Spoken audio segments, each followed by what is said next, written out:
नमस्कार, मी भगवान वानखेडे. आपण पाहताय पंढरपुरातील सर्वात पहिले YouTube news channel Pandharpur live. मी आता पंढरपूर पुणे रोड जो पालखी मार्ग आहे या ठिकाणी कॉलेज चौकाच्या नजीक आहे. या ठिकाणी आपण पाहू शकताय हा खड्डा खोदलेला आहे.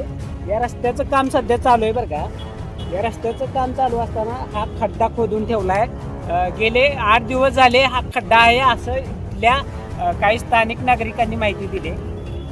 जर या ठिकाणाहून तुम्हाला दाखवतो आता या जर वाहन आलं, ही जी गेट तुम्हाला दिसते आता, ही जी गेट दिसते, ही जर गेट एखाद्यानं नाही बघितलं तर या खड्ड्यात पडून एखाद्याचा मोठा अपघात सुद्धा होऊ शकतो.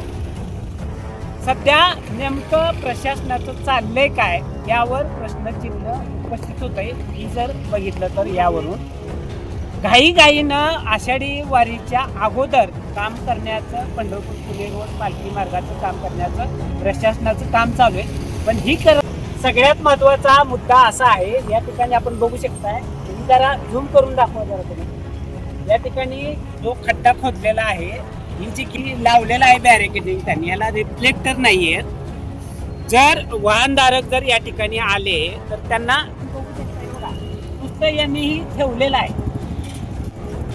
0 मिनिटामध्ये जर एखादा मोठा 4 चाकीधारक असेल, 2 चाकीधारक असेल, डायरेक्ट खड्ड्यात पोचवून त्याचा भेट नाही. त्यामुळं या जे कॉन्ट्रॅक्टर आहे संबंधित या रस्त्याचा, याचं नेमकं चाललंय काय? तुम्ही घाईघाईमध्ये कामं करताय. कामं करताना तुम्ही नागरिकांच्या सुरक्षिततेचा, वाहनधारकांच्या सुरक्षिततेचा जी उपाययोजना आहेत त्या करत नाहीत.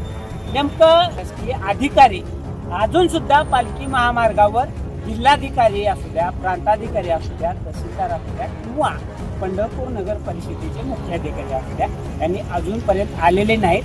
हा खरा प्रश्न या ठिकाणी निर्माण झाल्याशिवाय पंढरपूर लाईव्हसाठी भगवान वानखेडे.